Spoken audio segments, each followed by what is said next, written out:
To the Reverend Al Sharpton, President and Founder, to the Reverend Dr. W. Franklin Richardson, Chairman of the Board, to the respective tiers of leadership, to the regional directors and chapter leaders across the country of the National Action Network.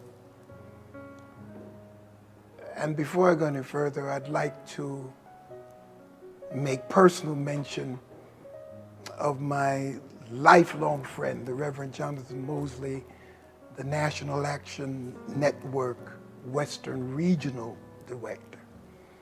Jonathan and I have gone back so far that I just had to mention his name. We have so many stories I couldn't begin to tell you, particularly on this format. We just got to get together sometime, and Reverend Al, I'll tell you all the stories. I'm totally humbled, yet I'm flabbergasted that you would honor me with such distinction as to bestow upon me the August William Jones Award. Then for you to execute this deed on the 30th anniversary of your National Action Network really is to totally devastate me all the way to my knees. I want to say thank you. Professor Dr. Michael Moss, author of multiple books relating to the struggle and healing of the psychological debilitation of the African American, declares emphatically that we ask the wrong questions. In a discussion with him, I said, well, what are you talking about? He said, instead of asking what is wrong with us, we should ask what has happened to us as a people. I'm sure that's what he's talking about. He noted that we could never find the solution to our problem if we do not ask the right questions. When he said that, my only response at that time was, with respect to the question, what has happened to us? I told him, I'm forced to ask, who has happened to us?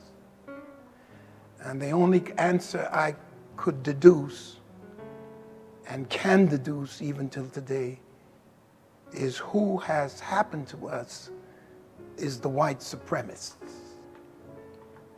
rather supremacists. In the 30 years of the National Network, Action Network, we have survived the dexterity and the calculated onslaught of white supremacy. I stress survived. And if you ask me, what have we achieved over the duration of the National Action Network's existence, my answer would be survival in a white supremacist, deliberately contrived environment to dehumanize our existence without them exhibiting a trace of ignominy, not a trace of ignominy at all. So what have we achieved? We've achieved survival. The question is, have we flourished? And I think we will only flourish as a people totally when white supremacy and its systemic racism is defeated. But thanks to you, we are still in the fight. Every achievement made through blood sacrificial battles end up facing a counter-offensive by the racist status quo. It seems the better we address the issues, the more elusive they become. They simply change the color of the whitened sepulcher, but the dead men's bones are still inside. When we recently achieved the glorious recognition of the power of our vote in Georgia, Pennsylvania, Arizona, yes, a couple other states, the white supremacists revert to early derogatory 20th century Jim Crow legislation with an intent to suppress and seek to ultimately eliminate our joyful election-changing voice. We have not defeated them yet, but thank God and we thank you that we are still in the fight.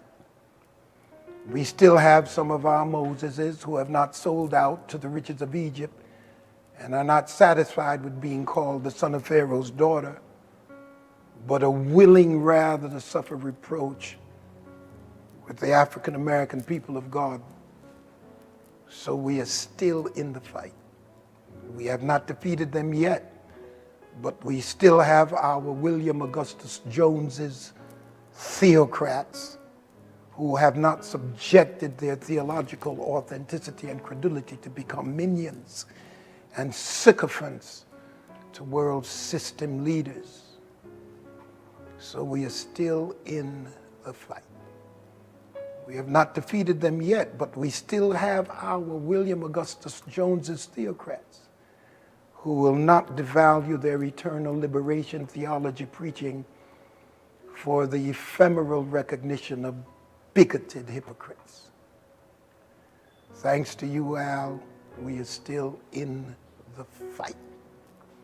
We have not defeated them yet, but we still have our William Augustus Jones's theocrats who understand their voices for justice, equality, and opportunity for all transcends white supremacy in democracy, white supremacy in autocracy, white supremacy in oligarchy, white supremacy in monarchy,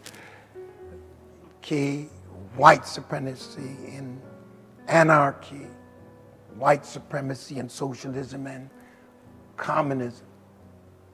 So we are still in the fight. One writer says, through true love, by which we sacrifice ourselves in order to live for others, we can find the solutions to such problems as we face interracial conflict, violence, conflict between rich and poor, the various environmental issues. So I say the love that we have for one another keeps us in the fight. So again, I want to say thanks to you, the Reverend Al Sharpton, to all the executive and members of the National Action Network for this prestigious William August Jones Award. And as I close, I just want to remind you, as I remind myself, we have not defeated them yet. But thanks to organizations like yours, we will never give up the fight.